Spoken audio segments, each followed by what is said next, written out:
Понеделник 20 часот, почитувани гледачи, вие го следите најновото издание од емисијата Мој став на Им телевизија.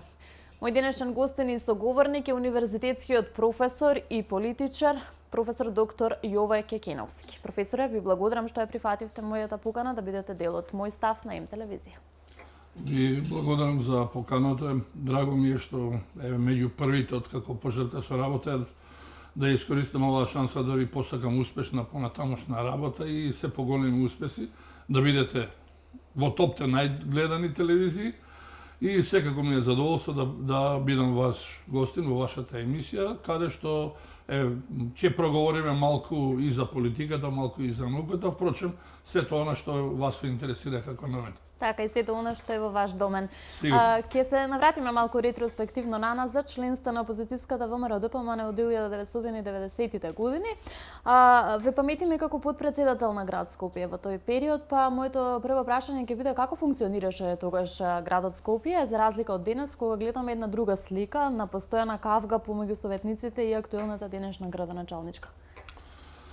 Па, точно е вашата констатација. Јас сум еден од првите членови на ВМРО ДПМН од самиот чин на незиното основање, како член на тогашниот општински комитет Чаир. И избран за прв пат како потпредседател на собранието на град Скопје, меѓутоа ќе ве дополнам, после 2 години бев и председател на собранието, а понатаму од 96 до 2000 година бев председавач на Советот на град Скопје. Значи, имаме една ситуација каде што јас функционирав речиси во така наречени два системи. Првиот беше оној систем кој што го наследивме од поранешната наша заедничка држава Југославија и каде што функционира тогаш делегати, меѓутоа избрани за прв пат на непоследни избори. Тогаш се нарекуваше Собрание на град Скопје и тогаш броеше 70 членови, така да ние како мнозинство, како ВМРО ДПМН имавме 37 пратеника и функциониравме навистина добро. Тоа функционираше во еден систем каде што буквално имавме недоречена законска регулатива, бидејќи Законот за локална самоуправа беше подоцна донесен 2002 па 2005 година понатам. Меѓутоа, не, 95-та се извинам, 95-та за прв пат беше донесен законот, а измените беа направени 2002 година. Така да јас го фатив и тој систем и овој систем, така да функционирав и во вториот систем како председавач на Советот на град Скопје, а претходно како председател на собранието на град Скопје. Тоа е функција пандан на денешниве градоначалници, бидејќи ние имавме извршен одбор кој што ја вршеше која имаше таа извршна функција, меѓутоа тој одговараше пред собранието, односно пред тогашните одборници се нарекува, и каде што едноставно тие беа, а јас како прв меѓу еднаквите, како председател на собранието, едноставно беа под контрола, мора да се грижам за спроведување на сите оние одлуки кои што ги носеше Советот на град Скопје.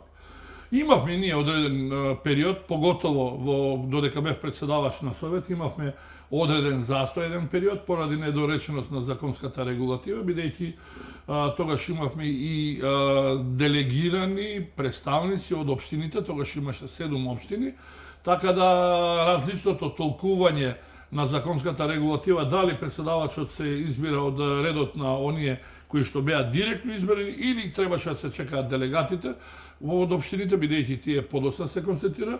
Имавме еден мал период, можеби од година дена застој, речиси слични вакви ситуации како што сега ги имаме во Советот на град Скопје, меѓутоа седнавме бидејќи навистина тој состав чинам дека беше најелитниот состав досега што го имал Советот на град Скопје. Седнавме како луѓе договоривме, ако вие до позиција, да имате председавачката функција, повелете, меѓутоа најдовме заеднички јазик, јас продолжив тие 4 години да бидам председавач на Советот и можам да кажам дека најголемиот успех на тогашниот нели прв избран градоначелник во тој период Пенов е благодарение на тоа што Советот на град Скопје во тој период не беше кочништа, туку беше коректор на неговите предлози, на сето она што тој го предлагаше, нели, како извршен орган, и ние на некој начин го коригиравме тоа што сметавме дека треба да се коригира во интерес на граѓаните, и чинам дека тогаш Скопје доживеа еден огромен, нели, убав еден процуд. Се направија за прв пат, се проширија улиците, ја направивме Дрисла, иако Дрисла беше започнато од претходниот период, Водњанска, и да не ги редам сите тие други успеси кои што беа забележителни во тој период. Какво беше тогаш времето да се бидат дел од ВМРО, време во кое што многумина се плашале да бидат дел од ВМРО ДПМН, а сведоци сме дека во тоа време ВМРО се соочувало и со проблеми за да најде луѓе за на тогашните листи. Така е. Луѓето бега како велат она, како ѓаволот темен, бега од ВМРО ДПМН. Дури има, јас често пати ја кажувам таа анегдота, јас како потпредседател на собранието на град Скопје во тој период, се јавам кај еден голем директор во тој период, името нема да му го споменам, и неговата секретарка вела, ми треба господинот тој неговата секретарка, овде нема господа, вика, овде сме другари. Тие исти другари после да глумат поголеми господа од сите. Тоа е еден кој што ова анегдота јасно треба да алудира како луѓето има одбојност према ВМРО, иако ВМРО беше првата партија која што се залагаше за самостојна, суверена, независна Република Македонија, за своја валута, за своја репрезентација и така натаму. Меѓутоа, тогашниот социјалдемократски сојуз, тоа му беше дури шестата опција во тој период, можне добро ја паметам програмата, така да тешко ги префаќаа тие промени, се некаде до 98 година, нели? После бојкотирањето на изборите 94 година од наша страна, јас тогаш бев кандидат за пратеник во 116-та изборна единица, меѓутоа, бидејќи бевме тогаш на некој начин во коалиција со Демократската партија на Петар Гошев, или Чисти рад, не знам како се, ја познаваме повеќе така, како партија, решија, нели, на Централен комитет да се бојкотираат, иако јас лично не бев за тоа. Така да бевме вон парламентарна опозиција до 98 година, и веќе во 98 година, правејќи ја коалицијата со Демократската алтернатива, убедливо победивме на тие избори. На 8 септември 1991 година на бина стоите со Глигоров, кога прогласува успешен референдум. Какви се впечатоците од тоа време за вас? Па, знаете што добро е што ни остане и треба да ни остане во колективната меморија тоа прогласување на независноста. Сепак тоа беше еден многу голем настан во тој период, бидејќи знаете какви, вие сте млада, можеби не се сеќавате, меѓутоа оние повозрастните се сеќаваат што се случуваше и на кој начин дојде до сецесија, нели, на тогашна Југославија. Ние, еве, благодарение на Киро Глигоров, нели, и на дел од тогашната власт, па и на опозицијата, можем слободно да кажем во тој период, сите заеднички се трудевме на некој начин да сето тоа помине што е можно да нема жртви, иако, нели, имаше некоја жртва на боиштата во Хрватска и во Словенија. Така да со многу внимание беше и со турбуленции, велам, во тогашното собрание на Република Македонија. Знаеме какви имаше нетрпеливости по однос на свирењето на македонската химна, навењето на македонското знаме, бидејќи тогашните ретроградни социјалдемократски сили настојуваа се уште да живееме во таа Југославија која беше распадната, така да се најде едно решение, нели, каде што сите гласаа за формулацијата на референдумското прашање, иако беше двосмислено, сепак со самото гласање народот кажа дека е навистина за една самостојна, суверена, независна Република Македонија, и тоа беше голем настан, голем чин. Ние како тогашно градско раководство бевме задолжени да се спроведува, нели, референдумот на територија на град Скопје. Тогаш градот во тој период 90-91 година имаше 5 општини и имавме едно координативно тело во општина Центар, и на сите бевме распределени на некој начин по општините, каде што се грижевме да се биде во ред, и навистина вечерта спонтано сето тоа бидна околу прогласувањето на независноста, и заедно со македонското радио во тој период се извинам, со македонското радио на брзина, нели се работеше за минути, за минути, решивме да направиме една импровизирана бина со помош на културно-просветна заедница на град Скопје, да го организираме тоа, да го организираме целата таа, бидејќи очекувавме народот да излезе да го прослави сето тоа. Така да направивме една убава програма, го повикавме целокупното државно раководство, кое што во најголем дел се озва и не има тие што бевме таму, не има на бината, иако нели голем број на политичари после кои се представува како големи патриоти, вечерта ги немаше никаде. Да, тоа е моето следно прашање, како ќе го прокоментирате тоа што многумина од оние кои што се прикажуваат денес како најголеми патриоти се плашеле всушност да застанат на таа бина тогаш? Ма како да го коментирам другачие? Јасно, самото нивно отсутство јасно кажува, бидејќи тоа е еден од посветлите датуми, посветлите случувања и едно од најубавите случувања кои што се случува, каде добивате самостојна држава, каде што се свои на своето и едноставно да ги нема. И што е најстрашно, очигледно тие се обидуваат свесно да покријат својата несовесност, неодговорност, својот непатриотизам, па се обидуваат со разни лаги, излегувајќи по емисии, тие воопшто ниту беа присутни, дури, што беше најстрашно, беа и против одржувањето на референдум. Така да паметиме двајца тогашни, или еден тогаш министер од тогашната влада, нели, на Никола Клюсев, кој што десидно се спротивставија на осамостојувањето на Република Македонија, беа разрешени. Имаше еден министер за надворешни работи кој што исто така сомничаво гледаше на сето на ова осамостојување, за да подоцна се покажува како голем патриот, па дури денеска отиде во една друга крајност. Меѓутоа, тоа се нивни работи, нека им служи на чест на сите нив. Впрочем, и народот знае, постојат за тоа документи, докази, видео снимки и така натаму и така. Вашата матична партија, денешната опозицијска ВМРО ДПМН, досега имаше 3 председатели: Љупчо Георгиевски, Никола Груевски и актуелниот Христијан Мицковски. Како ќе го прокоментирате работењето на тројцата од нив? Па, сигурно дека секој има своји заслуги за функционирањето на ВМРО во одреден период, меѓутоа секако дека има и слабости нормално во функционирањето, меѓутоа се покаже дека во еден период и ден денес, јас колку што се сеќавам, покрај сите оние проблеми кои што излегува на површина и незаконски работење, имаше еден голем успех тој период 98 година.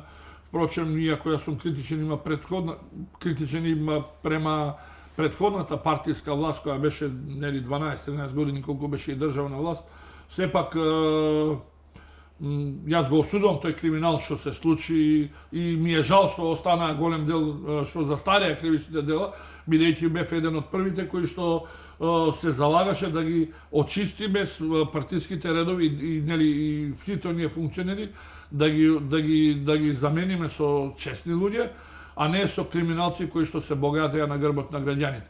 Значи секој има одредени заслуги.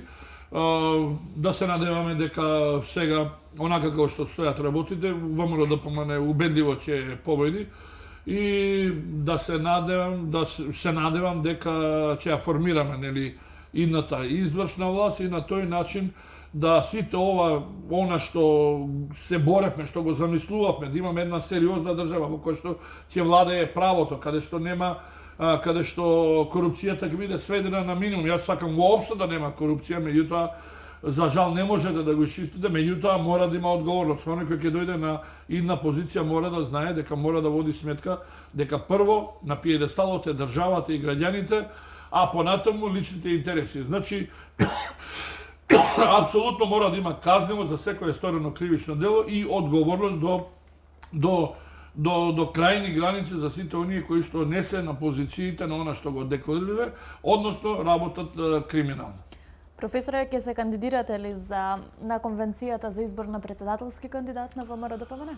Па, размислувам сериозно да се кандидирам, јас го најав меѓу првите и сметам дека доколку би требало нели да биде демократска конвенцијата, да нема јавни лобирање. Јас знам дека не може без лобирање, меѓутоа од тоа би требало да се абстрахира партиското раководство и највисоките нели челници во раководството на партијата да не протежираат своји кандидати, туку едноставно да остават на свеста, на совеста, врз основа на програми да нели победи оној кој што ќе понуди најдобра програма.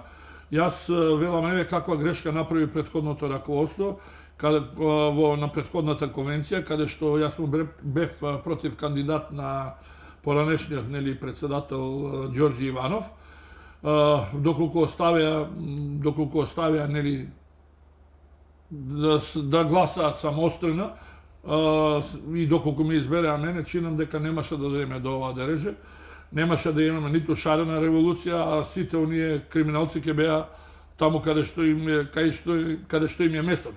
Меѓутоа се случи тоа што се случи, да се надеваме дека ова раководство нема да дозволи повторно да ни се протежираат одредени кандидати кои што немаат свој бекграунд, поготово не докажан бекграунд, прво ВМРО-вски, второ како луѓе кои што секогаш на пиедесталот им се државните и национални интереси, и луѓе кои што останале честни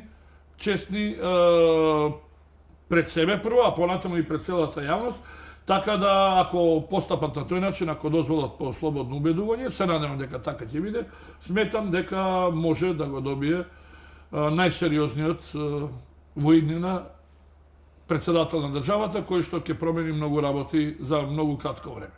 Така, на прак сме пред нови председателски и парламентарни избори, веќе има и техничка влада која функционира на студена пред изборите. Каков е вашиот став? Оптимист ли сте за овие избори? Дека ќе променат нешто на подобро? Мора да променат. Чинам дека на граѓаните им е прекипено од сето ова што се случува последните, еве сега, не знам колку се, 7 години се овие и претходните 12, скоро 20 години прекипено им е од криминалци во највисоките државни позиции, кои што едноставно се шепурат низ целата држава или пак како резултат на тоа што го имаат под закрила судството, односно го имаат како заложник судството, се извлекува неказнети за многу големи дел на кривични дела, па дури се случи измени на кривичниот закон каде што голем број на кривични дела застарија. И тие луѓе не им е местото, нивното место е да се вратат таму каде што треба, да отслужат казната и да им биде конфискувано сето она што нечесно го сработиле, па нека повелат во некоја друга влада. Значи, генерално треба да се размислува дека на таквите персони не треба да им се дозволи во иден да се занимаваат со политика. Без разлика дали застарело знаеме поради кои причини, поради свесно застарување, тоа е како од страна на нивниот притисок и притисокот на нивните политички партии, меѓутоа од друга страна и како резултат на корумпираното правосудство во нашата држава.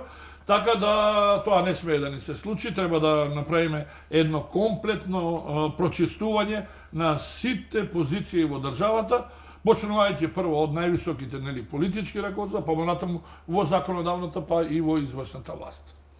Малку ќе начнеме темата за високото образование. Ќе ви цитирам вашиот последен Facebook статус. Велите време е да се донесе закон за високо образование кој ќе наложи задолжително студирање по добивање на диплома за високо образование. Тоа е еден сарказам кој што го слуша од еден мој пријател. Мислам дека го објавиле некаде по социјалните мрежи во Србија. Јасна ми е алузијата дека сите оние кои што имаат добиено дипломи на нелегален начин, сигурно дека треба да се спречат понатаму да дојдат на одредени позиции, треба да се преиспита начинот на кој што ги добиле тие дипломи, бидејќи гледаме дека се понеписмени и понеписмени, поготово на државни позиции ни доаѓаат благодарение на тоа што тие се извршители, партиски извршители, лепачи на плакати или послушници на највисоките партиски раководства и за возврат добиваат одредени позиции каде што мора да им бидат сервилни, односно потполни слуги, би рекол, на нивните повисоки партиски ешалони, кои што во овој случај се и на државни позиции, и оттаму, значи, еден високо образована личност која што држи до своето, сигурно не би се дозволил да се доведе во една таква ситуација. И тоа беше токму алузијата на сите оние кои што се добиени вакви дипломи малку сарказам дека редно бидејќи нели тие добивајќи ги дипломите на таков начин сигурно не знаат што е тоа ни амфитеатар, што е ни училница, заборавиле одамна, можеби од основно училиште. Лесно ли е толку денес да се добие диплома факултетска во Македонија? Па не знам, меѓутоа јас гледам дека некои луѓе на брзина преку ноќ завршија, па дури и докторира, што е најстрашно. Не е само за диплома, туку имате магистри, еден куп докторати, така да очигледно е многу полесно него што се студираше на времето. И еден куп факултети, како ќе го прокоментирате тоа? Па добро, јас имам многу колумни на таа тема, каде што сметам дека се направи голема грешка во обидот да се децентрализира нели високото образование. И во обидот со тие дисперзирани студии, каде што јас, да, треба да му го доближите образованието до секој граѓанин, меѓутоа не можете вие преку ноќ да подигнете стапката на луѓе со високо образование. Тоа беше интенцијата на поранешниот премиер Бегалецот нели во Будимпешта и тоа се покаже грешка. Второ, мора да создадете услови на тие дисперзирани студии. Не може да студирате во некои импровизирани услови каде што немате услови нели ни да предавате, ниту да слушате. Второ, мора да имате вработено персонал кој што навистина ќе постојано ќе ги посетува, не од време на време да држи предавање, туку на некој начин да не го менува критериумот во централата и према дисперзираните студии. Така да се намали ли квалитетот на универзитетското образование? Да, се намали генерално квалитетот на образованието уште со примената на Болонската декларација. Јас сметам дека ние треба да направиме сериозна реформа која што треба да го подигне квалитетот на образованието, треба да ги подигне критериумите, иако критериумите нели се субјективни, ги прават генерално професорите, меѓутоа, ако имате квалитетни професори, бидете сигурни дека квалитетот ќе биде на повисоко ниво. Ако имате неквалитетни професори, како што за жал имаме наплив на такви во последниве години, верувајте дека се повеќе и повеќе ќе тоне високото образование, а ние можеби ќе имаме поголем број на како бројка, нели, високо образовани личности со завршено високо образование, меѓутоа ќе имаме понеписмена нација. Како Македонија да го задржи студентот кој што тука се вложил, тука завршил? Знаете, проблемот е уште од основното училиште, а мислам дека најголем е во средно училиште, каде што потполно е изгубена, не велам контрола, она максимална, меѓутоа од домашното воспитување се поаѓа, па понатаму се рефлектира и на односот професор средношколец или прво да појдеме во основното образование, па во средното и на крај ви доаѓа се помалку писмени, да речеме, студенти на високо образование. Како? Мора сериозни реформи да се направат и на некој начин да се подигне квалитетот на предавањата и квалитетот на материјалите од кои што клучат. Еве што ви се случува. Јас сите овие години не видов навистина еден министер за високо образование кој што ги разбира овие работи. Тие како доаѓаат да свршат одредена политичка агенда, да отвора што е можно факултети на кои што ќе бидат блиски до нивната политичка партија, да промовираат кадри кои што ќе бидат блиски до нивната политичка партија, да направат 300 мајмулци, ова ќе ми извините на вулгаризмот што го кажувам, меѓутоа ќе направат 300 марифетлуци за да добијат нивни луѓе одредени тендери, да кажеме тендери или автори кои што ќе треба да пишуваат. Видете, последно време ни се случува да имаме проблем со рецензенти.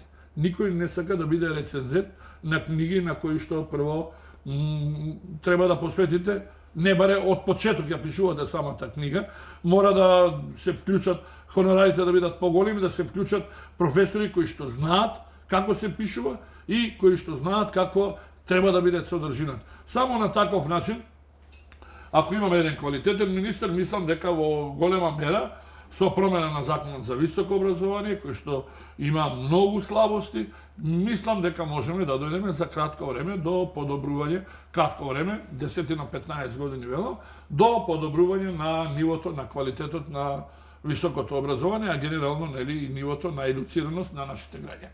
Колку за вас е предизвик работата со студентите, работата како професор на факултет? Па сигурно дека ми е предизвик. Јас сметам дека сум еден од така професорите кои што го ценат доста студентите, кои што е отворен према студентите, кои што се обидува да им помогнам, меѓутоа да им помогнам да научат нешто, бидејќи тоа не е за мене, тоа е за нив.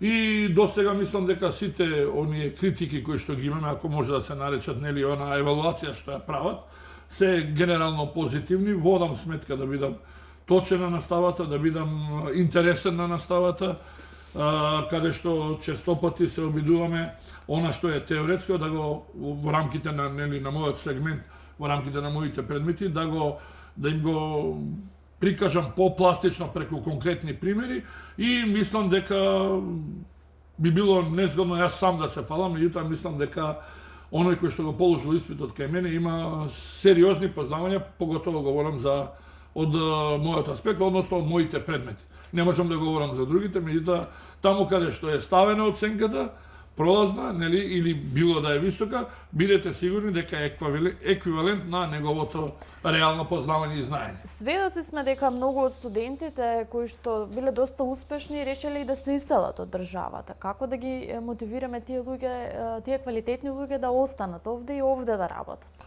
Па да, како ќе ги мотивирате? Ќе ги мотивирате кога ќе ја промените матрицата и свеста на политичарите, кои што прво ќе гледаат да вработат луѓе кои што се квалитетни, а не да вработуваат партиски кадри.